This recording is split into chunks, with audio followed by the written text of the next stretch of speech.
What made me think of this crap was it doing underneath or that's why we tried to use more correspondence. That's why I was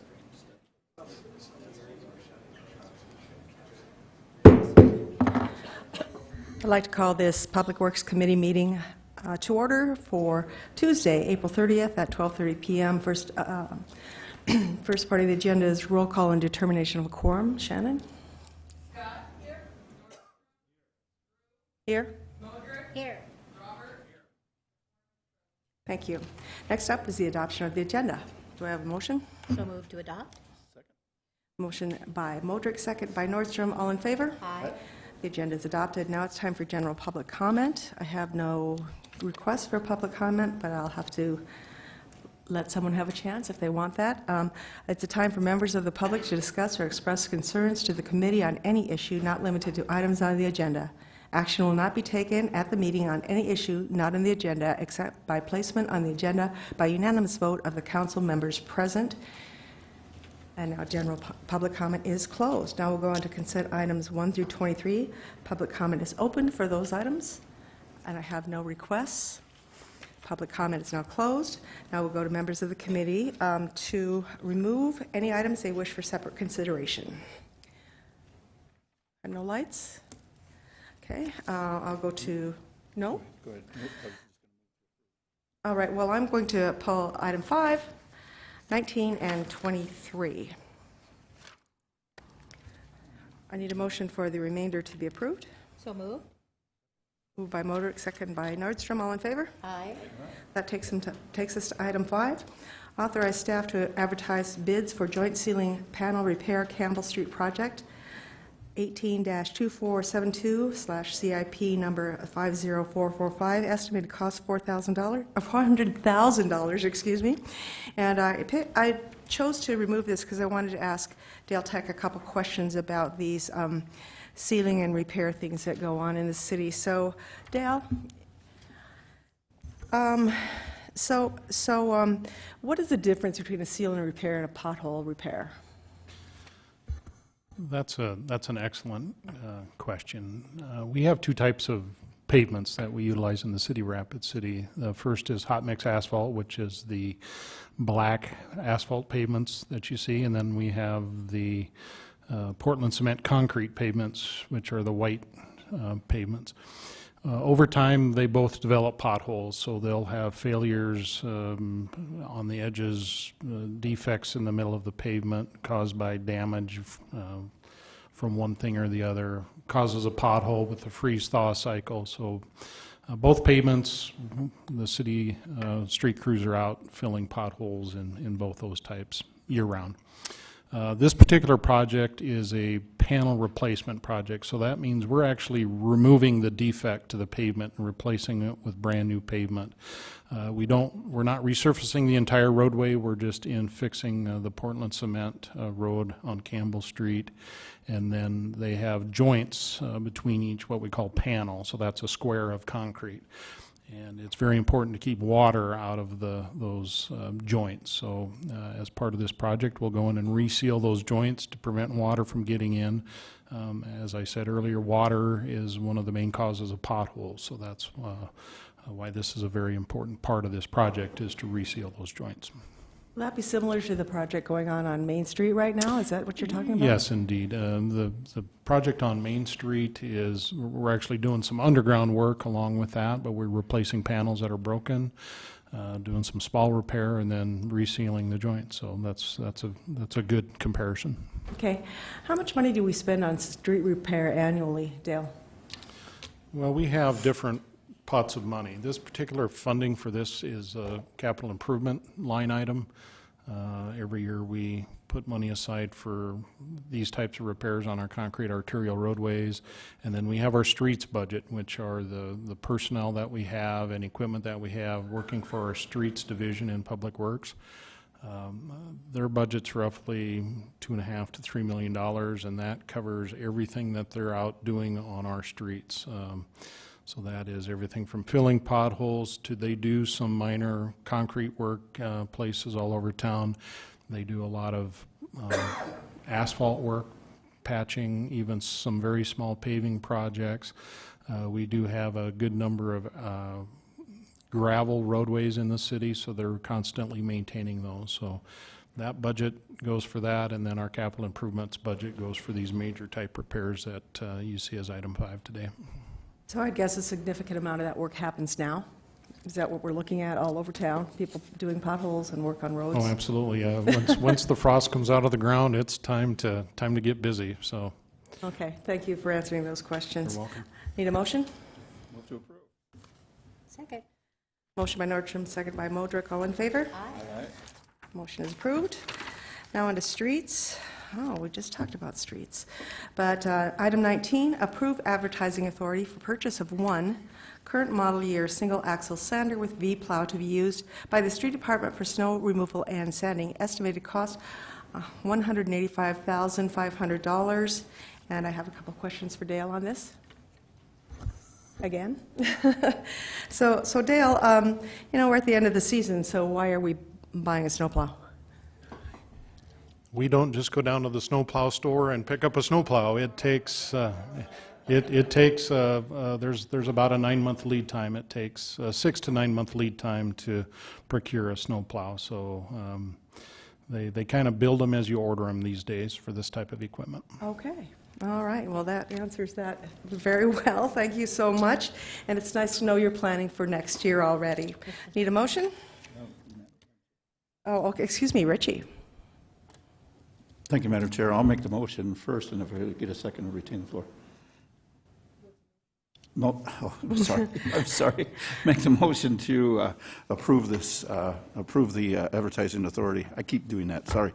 Approve the advertising authority for purchase of one current model year single-axle sander with a V-plow. Second. Thank Given by you. Nordstrom, second by Roberts. And go ahead, Richie, you retain the floor. My apologies. I keep doing that.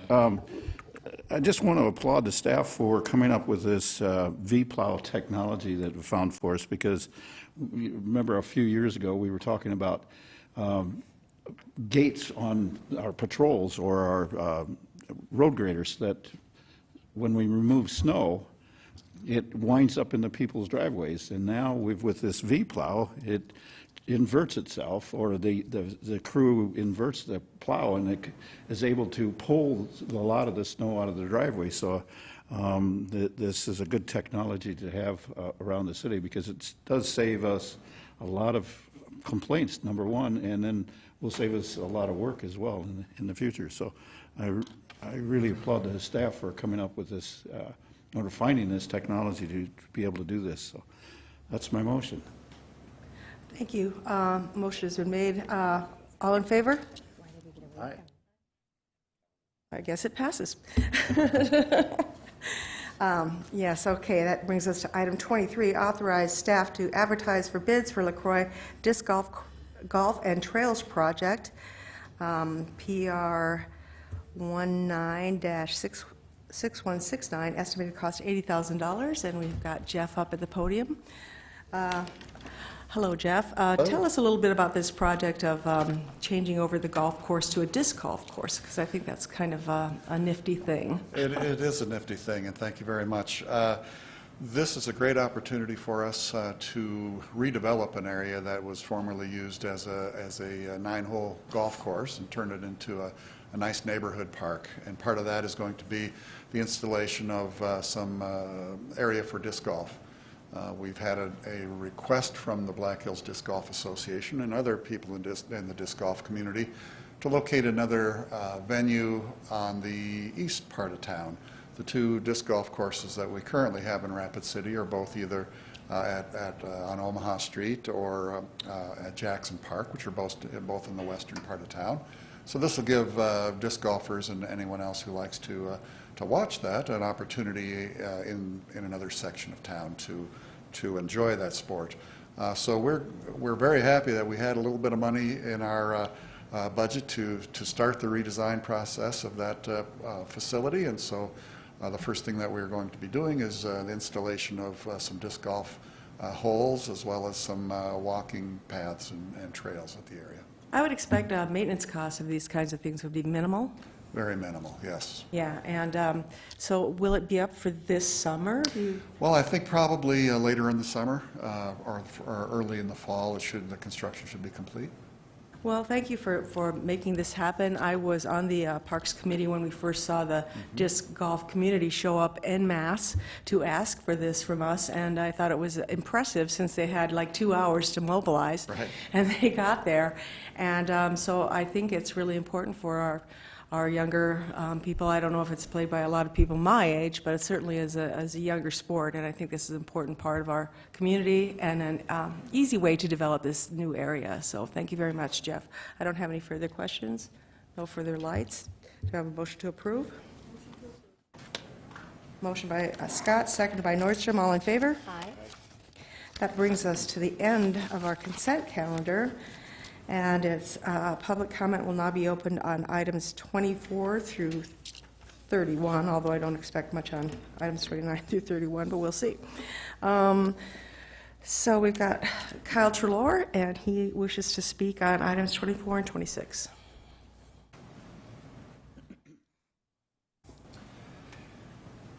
I just wanted to kind of follow up, and if there are any questions on 24, I believe we've had a meeting with the city staff. And Could you just wait a second and identify yourself? sorry, Kyle Treloar with KTM Design Solutions. Thank you. I just following up on item 24, in case there is discussion that follows, I want to make myself available for questions. We have met with city staff. They're continuing to work through an updated drainage basin study plan for the Johnson Ranch area, and with that, some agreements that will come. As we're waiting for that, I'm just expecting this to be continued till we're ready to have that discussion with the additional information that the city's working on now. So, if there's Kyle, any... just a second. So are you want us to discuss this, but you understand it might be continued? Is that not quite? I'm understanding that we will be continued, but if there are questions that come up, if there is any discussion on this particular item, I was making myself available for questions. We might have questions. That's, yeah. All right, thank you. Okay, thank you. That brings us to Hanny Shafi with item 26. Good afternoon, Madam Chair and members of the committee. My name is Hanny Shafi with Dream Design. I'm here on item number 26, which is a request for sanitary sewer oversize reimbursement. This is part of a subdivision that is north of Menard. I got some maps. If you give me the time, I could probably show those. And that subdivision is located within a basin that does not have any sewer along an existing platted right-of-way. And then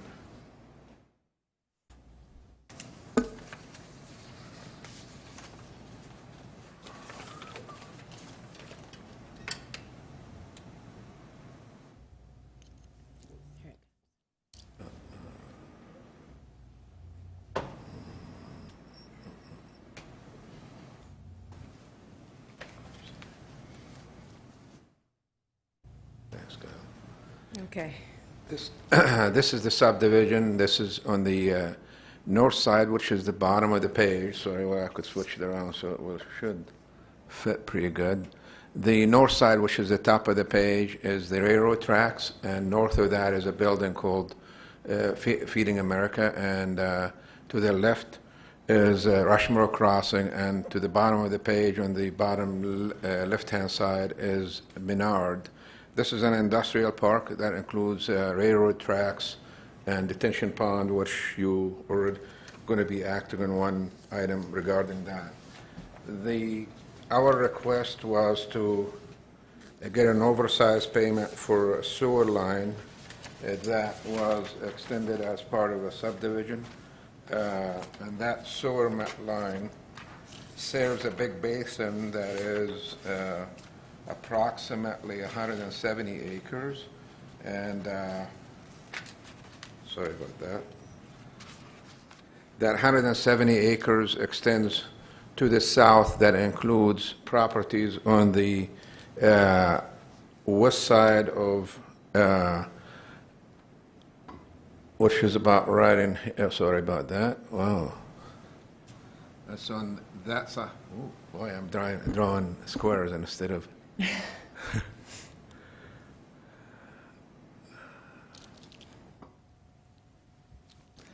It's along the west side of the road, right in here. And then there's about approximately 120 acres in addition to the 50 acres that we are developing. So that required us to put in a 10-inch sewer line.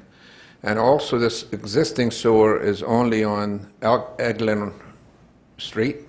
So we have to bring in a sewer line that is a 10-inch, then bore underneath the highway and underneath the railroad tracks, as I'm drawing here, and then continue with the 10-inch to serve some of the lots on that side, and also continue with the 10-inch along the road along this road, so we could serve that 120 acres. So our request is basically to pay us back for some of the, sorry about that, to pay us back for the cost of the off-site improvements and divide those among the entire basin, among all the benefiting properties. And also, the city always pays for the base cost, which is about an 8-inch, which is what is required by the city for the area that we are currently developing. So the difference between the 10-inch and the 8-inch, typically the city pays, and then also any off-site, the city pays for and recovers from the entire basin. We submitted an oversized request in the past, and we really did not do a lot of details in it because we really did not want to nickel-dime the process. So we are almost done with the construction for the sewer line. Oops. Oh boy.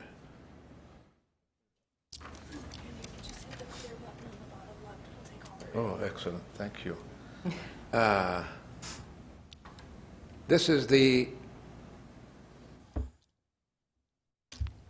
entire cost of the sewer line was about roughly $261,000. The off-site improvements, which are basically boring under the highway and boring underneath the railroad tracks, and these are based on actual construction costs, are approximately $144,000. And then the difference between the 8-inch and the 10-inch is approximately $26,000 or so, or $28,000 with the engineering, for a total of $173,000. Out of that $173,000, which serves the entire basin, including our property, we are requesting that $173,000 be an oversize, and 1/3 approximately of it, or about $52,000, which is about 52 acres, be allocated to us as developers, because we are developing 52 acres of the entire 170 acres that are being served by this oversize. I hope it makes sense, and if you do have any questions, please let us know and we'll be more than happy to answer them. Thank you. Thank you, Mr. Shafi. That's the end of my speaker request forms for these items. So public comment is now closed, and we'll go and take these separately. We'll go to item 24, request by KTM Design Solutions on behalf of Yasmin Dream LLC for funding of drainage modifications located at Johnson Ranch subdivision in the amount of $129,680. And do we want to discuss this, if it's going to be continued? I think Dale wants to. Oh, excuse me? Dale's Oh, Dale, please. Thank you, Madam Chair. I would recommend that this item be continued to the first meeting in June. So I don't have the date right at my fingertips, but I think that would be the best avenue for disposal of this particular item. I know our city attorney's office, as well as Mr. Shafi's attorney, have been working diligently on an agreement to try to take care of this item. So that'd be my recommendation. Glad to hear you're working together, so I think we need a motion to continue. Motion to continue. In June.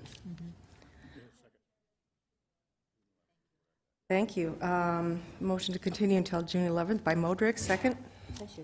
Who's the second? Second by Nordstrom. All in favor? Aye. Motion passes. On to 25, which is part of 27. I'm going to go back to Dale Tech to give Yes, thank you. yeah, My recommendation on item 25 would be to dispose of this request because it is taken care of in item 27.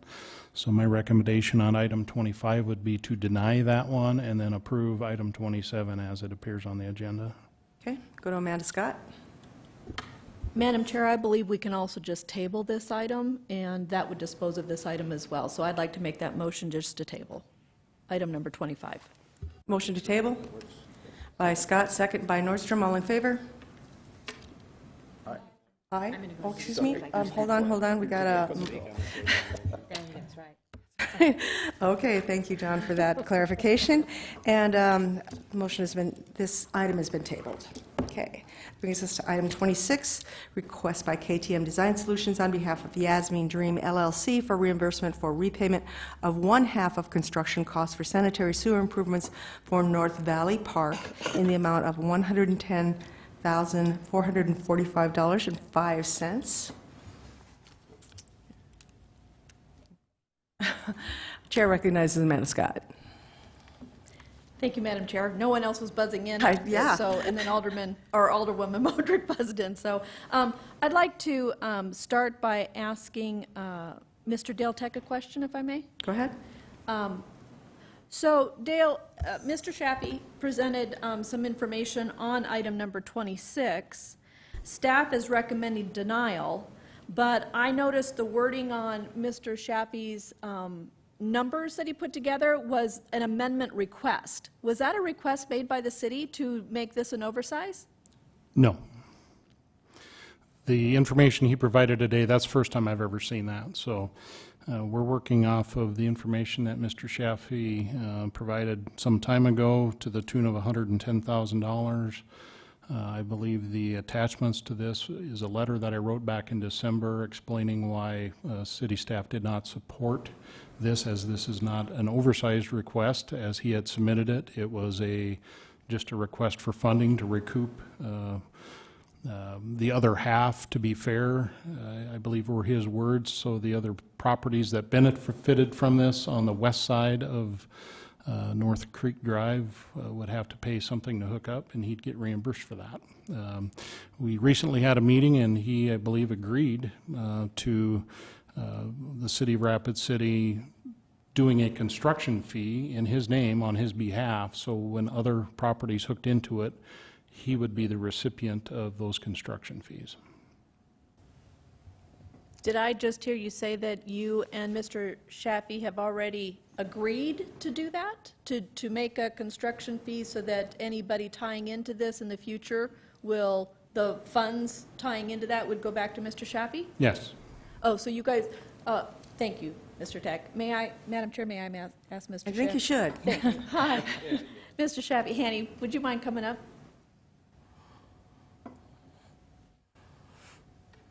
So have you and the Public Works Department already come to an agreement to set up, basically for any other properties that are going to tie into this besides your 50 acres or 50-plus acres, that payment would then go back to you? Well, we have verbally agreed to doing which is according to our original request, $110,000 that will be recovered from the people across the street, and we agreed that we could recover that payment from the people as they connect, and the city will be collecting the fees on our behalf and pay us back. We did agree to that. When the item appeared on the agenda for today, I actually thought Dale was basically giving up and doing that until I got his email the other day, but I didn't want to deny the item without having that agreement in place.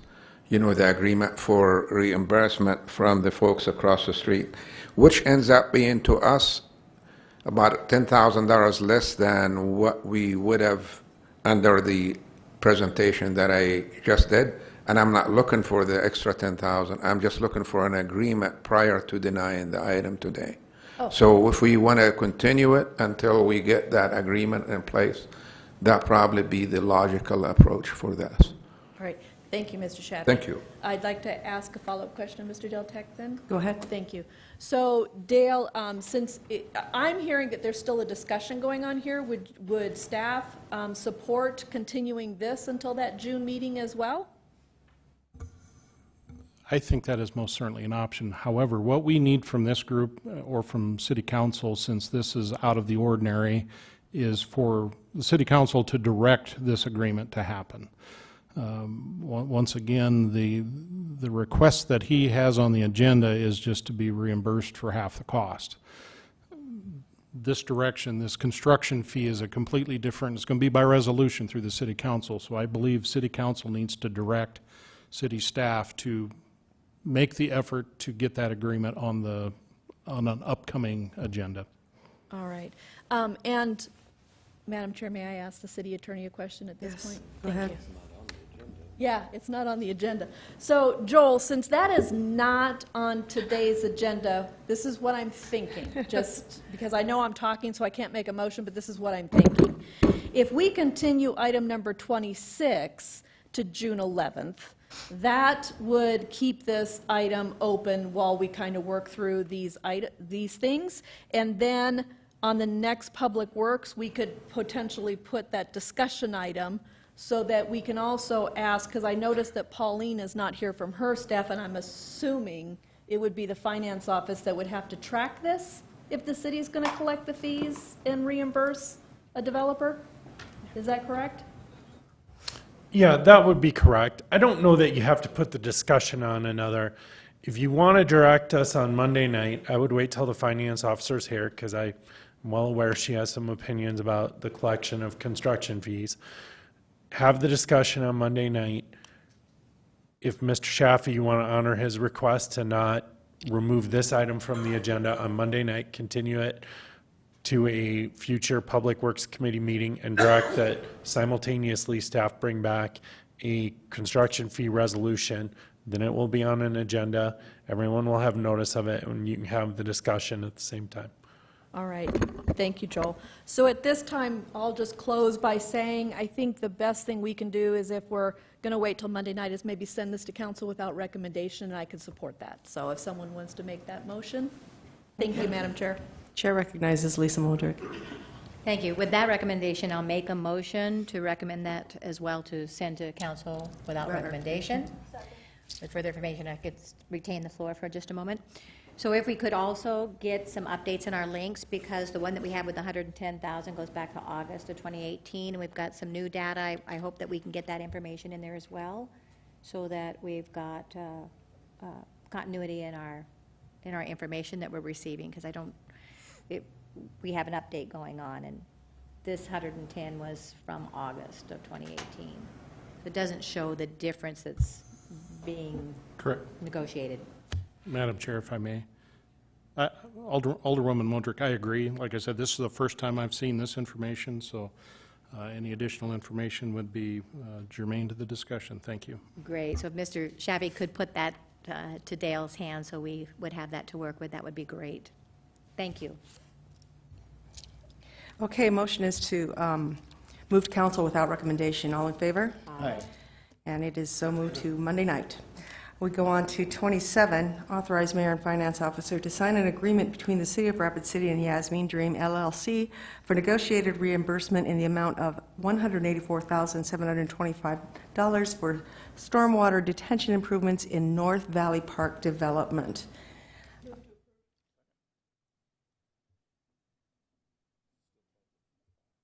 Yes, it's still, okay. John Roberts? Thank you, Madam Chair. Mr. Shafi, can I ask you a couple of questions on this?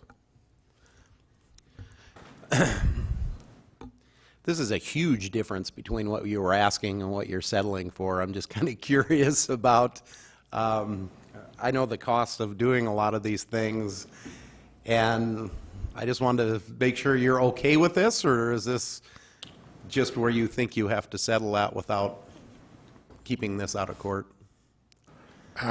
We discussed this with the staff, and we originally, in our request, we had construction cost and the cost of the land that is being consumed as part of the oversize. And the staff countered with a proposal which was, like less than what we anticipated for construction, but was very minor difference. But it was a huge difference on the value of the land. And to be honest with you, I'm tired of fighting. And I really am. But, so we agreed to just charge for the cost of the raw land, without any added value due to the improvements that we're putting. And which is fine, it's, we're not going to go broke because of that, but it is what it is. Definitely the piece of ground that is, the logic behind this is the piece of ground that is being consumed by the detention pond is internal to the property. It's far on the northeast corner, where a lot of the cost of improvements that are allocated to the subdivision can be allocated to everything else but that piece and still make it work out, because a lot of the improvements are not fronting the piece that is being taken by the drainage. So that's why we backed off, and Dale and I agreed to a number which is about $25,000 an acre, and which is fine. We're going to live with it, and we made the deal and we live by it. You bet. Yeah, And- go ahead. Well, thank you, Mr. Sheffy. And, one of the things I just want to explain is, $25 or $25,000 an acre, about 50 cents a square foot, which for commercial land is just extremely, extremely cheap. I mean, and it doesn't matter if it's frontage or if it's not frontage. The average commercial property out there right now is selling anywhere from $3 to $5 a square foot. So I just want to kind of give you a heads up on what he's giving up on this property for the city. That's a very hot area, hot location right now. There's a lot of people that want to be in there because of the proximity to the interstate and to Rushmore Crossing, and the fact of what's going to be happening in that area in the next, 5 to 10 years with roads being connected between there and Rapid Valley and Highway 44. So anyway, I commend you for not wanting to fight over this one.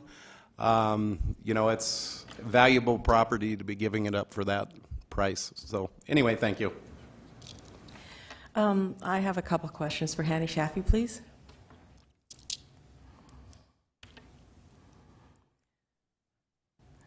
Hello, Mr. Shafee. So how long have you been working on this project? It's been a while, but I'm sure, it's a give and take and questions and answers, and I'm sure the staff have a lot of other things on their plate, so it's taken a while. Would it be correct to say like 5 years? Because I think you Oh, were no. working, Not- not 5 years? No, not that long, no. Not 2 years? Okay. It's probably about a year and a half, but it's and I really don't want to put the staff underneath the bus, but sometimes we get frustrated with each other, but still, things take a while. Some items take longer than what they should, but I'm sure there are other issues behind the scene that we're not aware of. Yeah.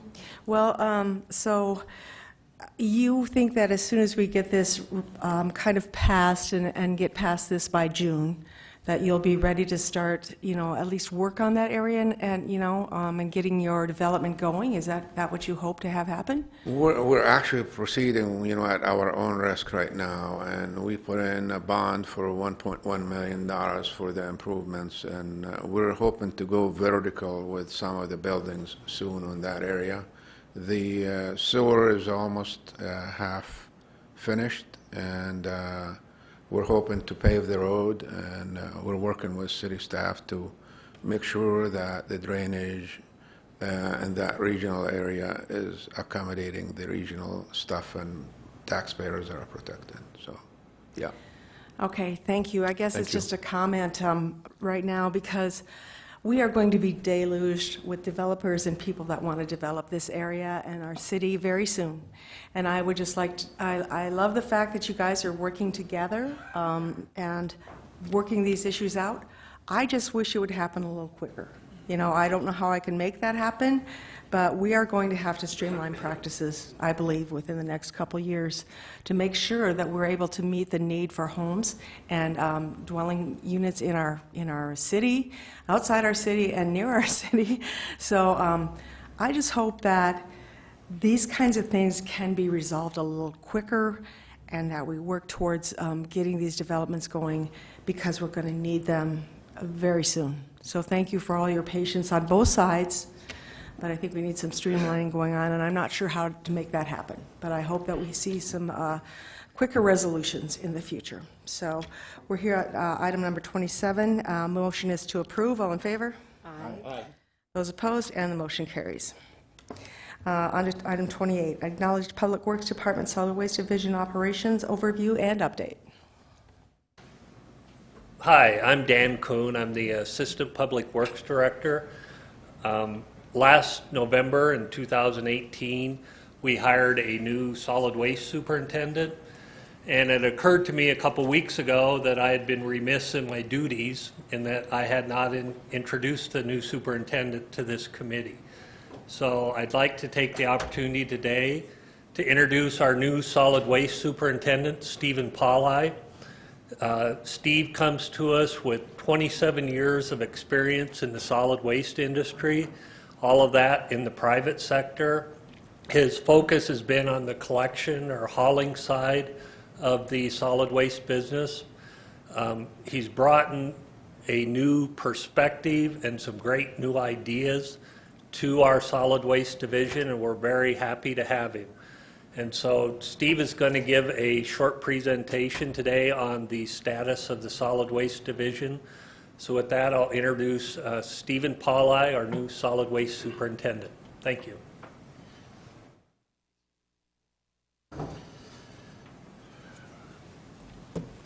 Thank you, Dan. Thank you, committee, for letting us give an update here on solid waste. First slide I'd like to start with is our people. This is the organizational chart. Nothing has really changed as far as how it's set up. It's been set up like this for years. We have some new faces that I'll go over on some other slides. And one thing we did with our administrative secretary on the far right, Jancy Hager, the GIS mapping department was kind enough to take her under their wing, give her the training to do mapping for our routing of our routes. That's very important with the growth that Darla's talking about. Solid waste hasn't done a reroute on the routes in 5 years, so we needed to get our house in order before we get take on the next task of growth. So, sort of our theme for solid waste is safety and service. So basically, all of the supervisors do a morning a tailgate meeting with their folks, basically to make sure everybody's safe. You know, everybody's an operator, so they're on heavy equipment or on trucks. So we make sure that the motor vehicle records, that's the MVR, that everybody fills out one of those. Everybody's wearing the PPE so they can be seen out on route or on their equipment. Each supervisor in turn does a monthly safety meeting. We also walk the fleet, inspect the cabs, chassis, and battery shutoff switch is a big key item. If those are bad, they can start a truck fire. So we also implemented a 10-day training program on all the drivers on the routes. This is key because, you know, they need to feel, you know, riding in a truck for the first couple days. And then we've got a lot of experience in solid waste. So we're doing like 2 days with 4 different gentlemen, sort of utilizing our assets of our people to help do the training. We also are in the process of creating the safety manual to do the monthly safety meetings. As we jump over the landfill, that's where all the excitement is. We got a new cell opening in 2019. We just had FMG Engineering submit the permit renewal. And then early 2020, or maybe late 19, we'll be capping cell 16 and putting a gas extraction system in there as well. With the new cell, obviously, we did some road maintenance and constructing. Very happy that we have a new and used cat packers. The new one came in March. The other one will be here in May 2019. So that'll help our compaction ratio on the new cell. The residential collection, if you're not familiar with it, we send out 6 automated side load trucks daily. If you break down the math, this is how it should work. Almost 5,000 homes a day. On the reroute, we're trying to get it in the 720 range. We had some routes that had 400 stops and other routes that had 800. So just got to even them out for the folks. If somebody breaks down, someone's not, having a hard time getting the route up. So basically, that's the 21,490 is the household count. We do have an additional rear load truck that comes in at 4 a.m. He has about 170 stops with city properties that he does. And then we send out an additional rear load truck to get any extra trash that people call in per the ordinance. Maintenance, if you're going to talk about safety, you got to have the maintenance. So the motor vehicle record is completed each day by the operators, documenting the truck status. They do everything on the pre-trip, from checking tires to the fluids and things like that. They write up their repairs for the mechanics, and we added an additional mechanic. We only had 2. This also helps us reflect 8 trucks per mechanic is sort of the measuring point that you need. Ted does a good job using the Tyler system to monitor our equipment costs. And again, they have come down and discussed with the supervisors pending repairs, if there were any road calls, what the root cause was. Did we just not have something on the daily inspection? And then the preventative maintenance schedule, which we're attacking now with the 3rd mechanic. The MRF, we applied for some grants with the DNR. So as for a new baler, windrow turners and residential carts, we'll find out the end of June, hopefully, if we get approved on that. Excited to have a new MRF supervisor, Lucas Hartshorn. Lucas is a very hard worker. I'm not sure if anybody knows him. He's also a rancher farmer.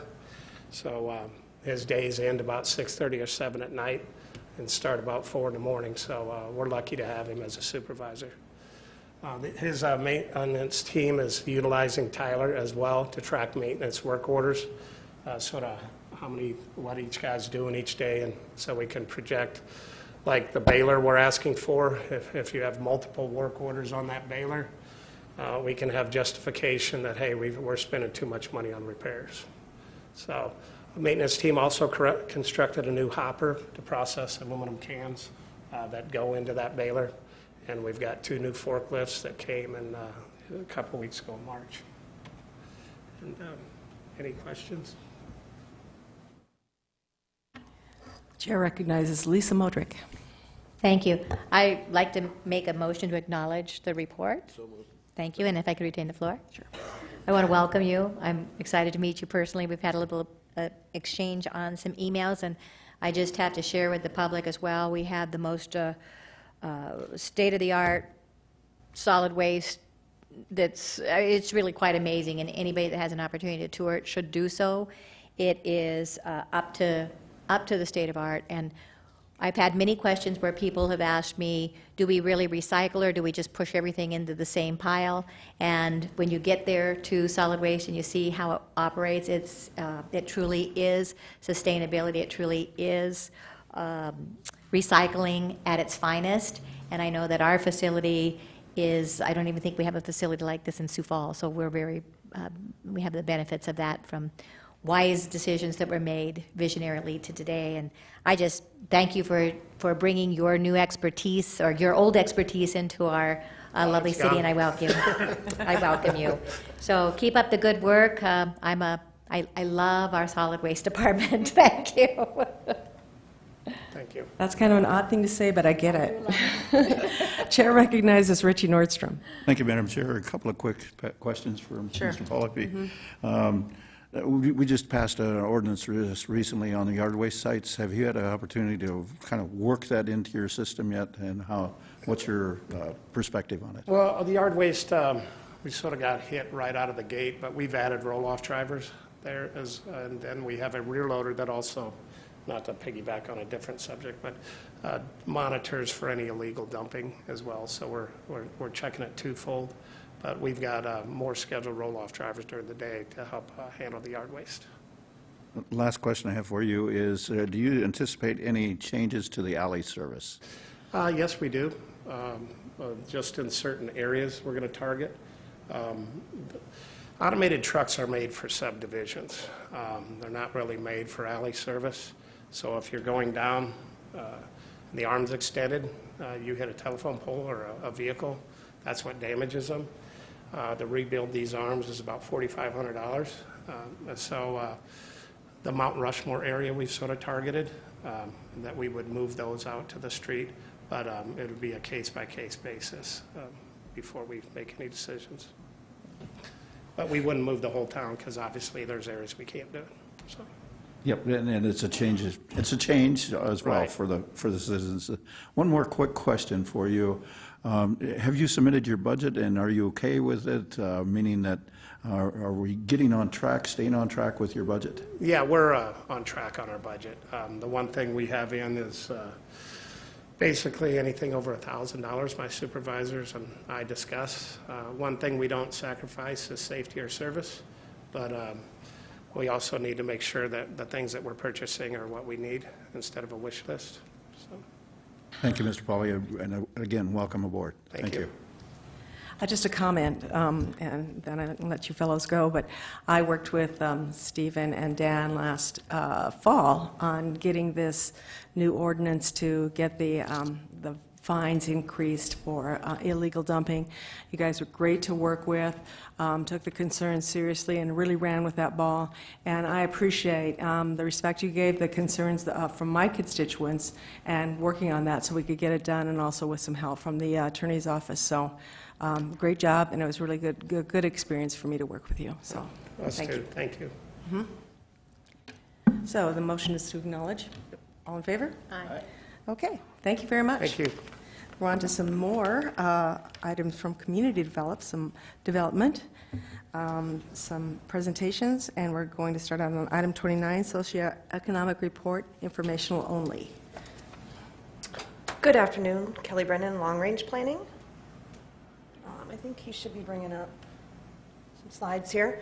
Item number 29 is the 2016 to 2018 socioeconomic report. This is a yearly item we do for the MPO that we look at building permits throughout the MPO region from the following areas, and we track all commercial additions, expansions, and new builds, and also new residential growth.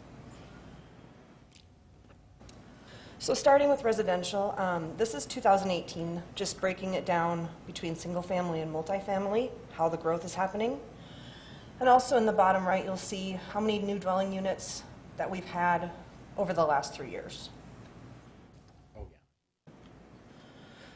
So this is looking at the residential growth by city and population, so per capita, and shows that Somerset is actually growing the fastest in our region, with Box Elder second and Rapid City coming in last. These are some maps that are showing where the growth is happening in the city. Currently, on the left is the single family, and on the right is the multifamily. This is all tracked in the spreadsheets that are also located inside the socioeconomic report, so if you do need to see any other details on how these numbers came about, that's where that comes from. For commercial growth, this is the breakdown of what type of growth is happening within the MPO region. And then this is also looking at where that growth is taking place. On the left is the retail space, on the right is the office and service space.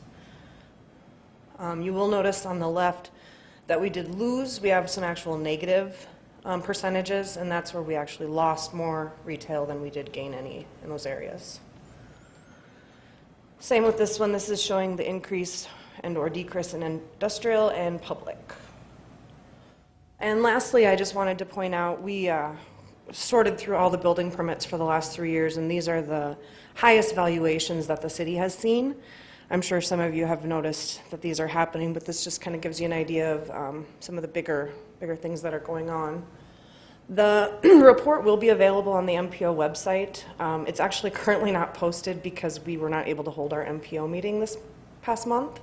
So we're working a little backwards on this one. So if you have any questions, otherwise I'll move on to the next one. No questions, thank you.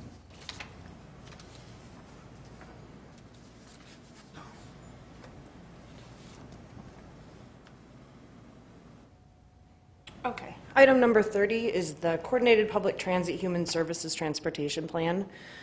We hired a consultant to come in and do this plan for us. What it is it's a plan to bring all the transit providers together to see what the gaps are in our community for our target audiences. For this specific plan, we look at low-income elderly and disabled individuals and how we can better prioritize these services and have strategies to improve their transportation. One of the major reasons that this plan gets so much good participation is that stakeholders and non-profit transportation providers, if they participate in the plan, they are eligible for some federal funding. So the plan just does some data collection, a lot of stakeholder and public surveys. We did a booth at Pumpkin Fest this year to try to see what people's needs were. We did a lot of different data collection throughout the community, finding out all kinds of different stuff. And then the plan comes up with some recommendations in those 5 categories on the right. One of the neat things that this one came up with this year is called a ride guide, which is something that I'm going to work to implement, which is going to be kind of a guide for those target populations of all the services that are in our area. Because one thing we came across a lot was that they just didn't know that some of these services even existed. So that's something that moving forward, hopefully, we can start to implement.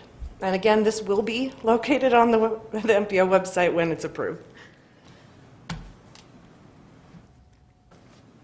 If there's no more questions or anything, I'll bring Kip up for the third one. I have a quick question. Okay.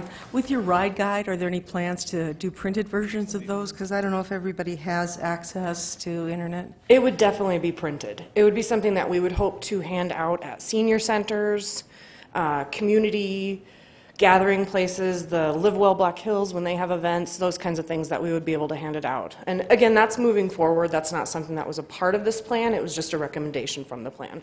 Thank you. Richie Nordstrom. Thank you, Madam Chair. Kelly, just a real quick question on the transportation side of it. Have you had an opportunity to work with Megan over at Transportation yet on this information? Oh yeah, Megan was on our study advisory team. Okay. She has reviewed this document and all the work that we've done up until this point. She's going to be a huge proponent for helping implement these strategies. And the other group that I'm learning about is the local government, Council of Local Governments. Are you working with them as well on that? They were invited as a stakeholder. I don't know that they filled out any of the surveys. Okay. But they were invited to be a part of the process. Thank you. I yield. Right, that's the end of the questions. And Okay, Kip's up next. Thank you. thank you.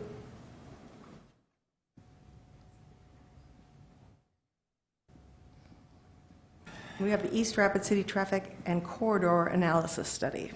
Good afternoon, Kip Harrington, Long Range Planning. So today we'll talk about the East Rapid City Corridor and Traffic Analysis Study. This has been in progress for about a year and a half. This is taking a look at the east side of our community involving some main corridors. Can we get this up, please? There we go. So this is the study area this map shows. The key corridors are East North Street, basically extending from La Crosse Street all the way out to Eglin at Rushmore Crossing, Campbell Street from St. Pat on the south to East North on the north, and Omaha Street, South Dakota Highway 44 from La Crosse all the way out to its intersection with St. Pat. Additionally, we took a look at some future corridors that are shown on our major street plan. They're kind of hard to see on this map, but I'll draw them in for you a little bit. So the first one is Valley Drive extension coming up from its current terminus all the way up to East North Street. Also taking a look at an extension of Anamosa Street down to Valley Drive, extension of Creek Drive to connect it all the way through, and then this connection from Mickelson Drive north of Western Dakota Tech to tie into Anamosa. Those are the study corridors that were involved in this. As a part of this, we projected our traffic out using our travel demand forecast model through the MPO out to the year 2045, which is our planning horizon. So we have 2045 traffic with and without these additional corridors. The new corridors are illustrated in blue on this map. So one thing to notice is that some of the traffic changes, and in some places it decreases some, in some places it actually increases on the existing corridors with these alternate connections. The main key out of this one to study, though, is that of these connections that were built, these blue roads, 75% of the traffic that is on those roadways is generated by the development that goes along with those roadways, so the land surrounding that, which means that there's not a lot of diverted traffic from our main corridors. So the reductions on those primary corridors didn't really have much of an effect based on these roadways. We were kind of surprised by that. We thought they might help out a little bit more, but our modeling doesn't show that. So after we did the traffic modeling, we took a look at safety. So we do a thing called a critical crash rate, which means there's a crash rate which is an expected crash rate based on the type of road, the number of lanes, and the volumes. And then above a certain point above that, it's a critical crash rate. So the only corridor that reached the critical crash rate was East North Street between Campbell and La Crosse. And we think that's mainly due to just the sheer number of accesses along there. There's a lot of business in that area. There's a lot of moving traffic, turning movements, people slowing down to get in and out of businesses. That tends to increase your crash rate. A lot of the intersections, though, reach critical crash rate. East North and Eglin, Campbell and East North, Omaha and Campbell, and Omaha and La Crosse. And again, those are just high volume intersections with a lot of turning movements. So we see that as being the reason behind that. Came up with some corridor recommendations. This is for East North Street, your standard typical 5-lane urban section, 4 travel lanes with a 2-way center turn lane, sidewalk on one side, a widened sidewalk for bicycles, pedestrians on the other, and similar recommendations for the Campbell Street corridor as well as the Omaha Street corridor. Looking at some of the intersections here, the recommendations, this is Eglin and East North Street. This is at Rushmore Crossing. And the big recommendation here is to add a secondary left turn lane here, so people making this movement out of Rushmore Crossing to the interstate won't back up quite as far, allow a little more traffic to get through there. East North and Campbell, if you've been through there, that's one of our real problem intersections right now. So we had a couple different alternatives.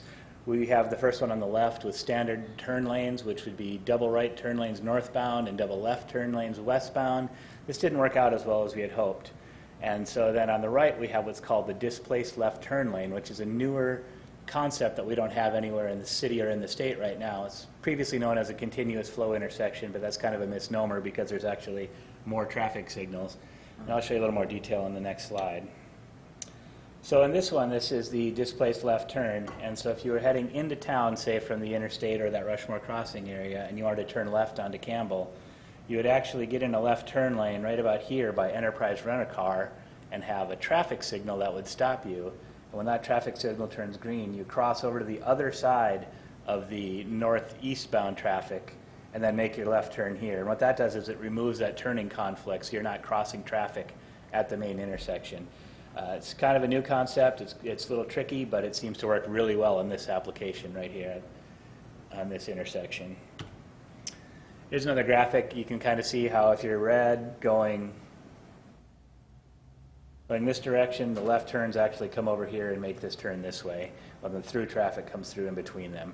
So again, not something we're used to seeing, but it is a new and upcoming intersection design, and it works really well in certain applications.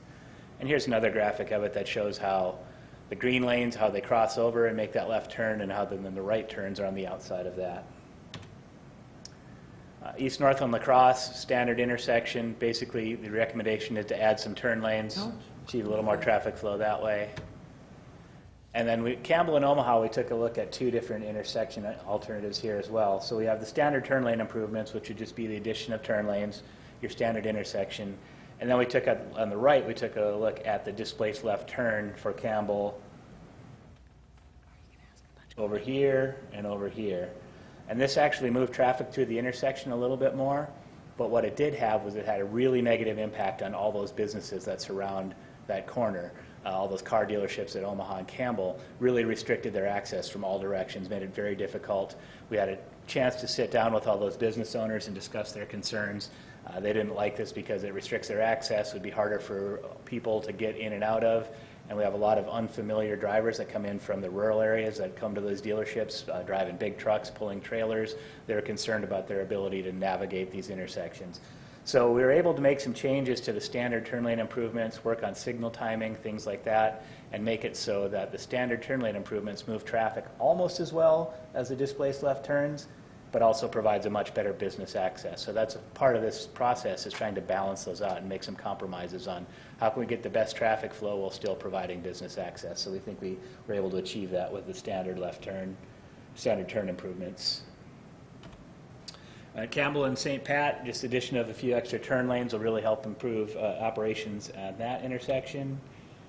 And that is the big overview of this. This is the draft report right now. We'll be talking about this at Coffee with Planners tomorrow morning.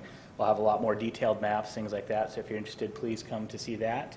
We were supposed to have a public meeting at the middle of a couple weeks ago, and of course that got canceled with the blizzard, so we have rescheduled that for Wednesday, May 15th at Western Dakota Tech from 5 to 6:30. So if you're interested in that, please feel free to attend, and we'll be able to present this information in more detail. And the report will also go to the MPO, which is rescheduled for May because of the blizzard in April as well. Are there any questions? Yeah, the chair recognizes Richie Nordstrom. Thank you, Madam Chair. Mr. Harrington, I appreciate putting sidewalks in as well. That looks good. And I know that's been an issue for a lot of folks in this area, whether to install or not to install sidewalks. So I liked seeing that up on the presentation. Have you got a guesstimate on when this project would start up?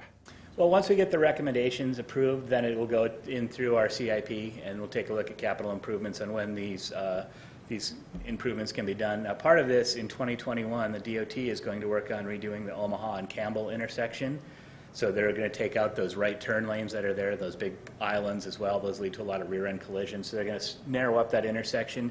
And as part of that, they're doing an ADA project to build a sidewalk from Omaha all the way out on 44 on the north side, all the way out to Covington. So that will provide access to Western Dakota Tech and out to Rapid Valley. And as part of that, we were able to piggyback on that with a Transportation Alternatives Program grant project to construct sidewalk on the east side of Campbell Street from the Rapid Creek bike path up to the Omaha Street intersection, and it will be a 10-foot wide sidewalk to help provide a non-motorized connection.